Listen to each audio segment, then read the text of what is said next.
Tenali RTC డిపోని Bapatla టీపీటీఓ Guntur incharge సామ్రాజ్యం శనివారం పరిశీలించారు. బస్ స్టేషన్లో ప్రయాణికులకు ఎలాంటి మౌలిక సదుపాయాలు సౌకర్యాలు ఉన్నాయి, అలాగే ప్రయాణికులు తెలుసుకునే విధంగా బస్ టైమింగ్స్, చార్ట్లు, అలాగే గ్యారేజ్లో బస్సు ఫిట్నెస్ వంటివి పరిశీలించారు.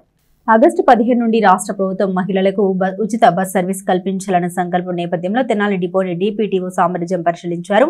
బస్ స్టేషన్లో ప్రయాణికులు కూర్చోడానికి వసతి, ఫ్యాన్లు, టాయిలెట్స్, బస్ స్టేషన్ శుభ్రత వంటివే కాక గ్యారేజ్లో బస్సుల యొక్క ఫిట్నెస్, బస్సులో సీటింగ్ పరిస్థితి ఎలా ఉంది, పాత బస్సులు ఎన్ని ఉన్నాయి అనేటువంటి అనేక అంశాలపై క్షుణ్ణంగా ఆమె పరిశీలించారు. ఈ సందర్భంగా సామ్రాజ్యం మాట్లాడారు. తెనాలి ఆర్టీసీ బస్ స్టేషన్ కు పరిసర గ్రామాల నుండి 35,000 మంది ప్రయాణికులు రాకపోకలు సాగిస్తుంటారని తెలిపారు.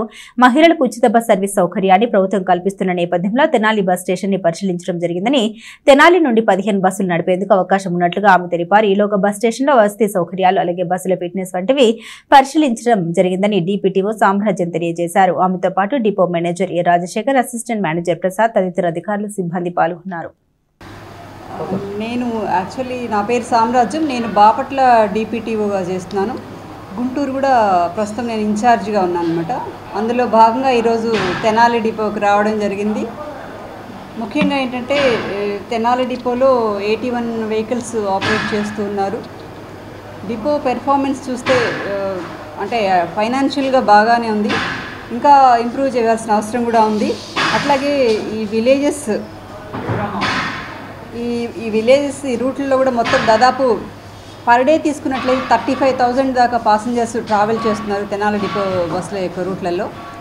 ముఖ్యంగా ఏంటంటే మాకు పాసెంజర్స్కి బెటర్ సర్వీస్ అందించాలనేదే మా మెయిన్ లక్ష్యం. అలాగే అందుకోసం బస్సెస్ అప్లిప్ కానివ్వండి, అలాగే బస్ స్టేషన్లో ఎమ్యూనిటీస్, సౌకర్యాలు, ప్రయాణికులకు అవసరమైనటువంటి మౌలిక సదుపాయాలు, త్రాగునీరు కానివ్వండి, అలాగే టాయిలెట్ ఫెసిలిటీ, సీటింగ్ అరేంజ్మెంట్స్, అలాగే fans, time table boards for information of the passengers అన్నమాట. అవన్నీ కూడా అప్డేట్ చేస్తూ పాసెంజర్స్కి అందుబాటులో అన్నీ నీట్గా ఉండే విధంగా చేస్తూ ఉన్నాము.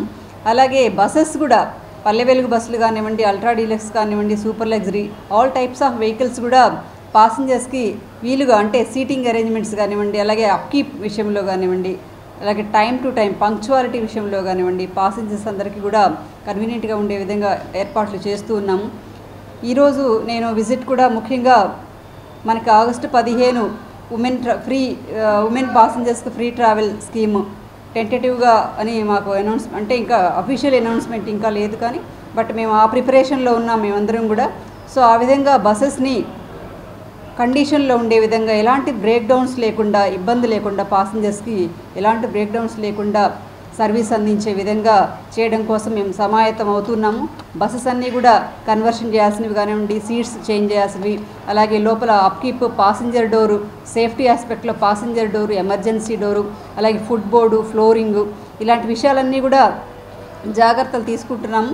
అలాగే మెకానికల్ విషయంలో కూడా ఎలాంటి ఫెయిల్యూర్స్ లేకుండా కంప్లీట్ సర్వీస్ పాసెంజర్స్కి time to time, trip wise punctuality కూడా ఉండే విధంగా మేము ఎన్షూర్ చేస్తున్నాము. తప్పకుండా పాసెంజర్స్కి బెటర్ సర్వీస్ అందించే దానిలో మా వంతు ప్రయత్నం తప్పకుండా చేస్తాము. Thank you.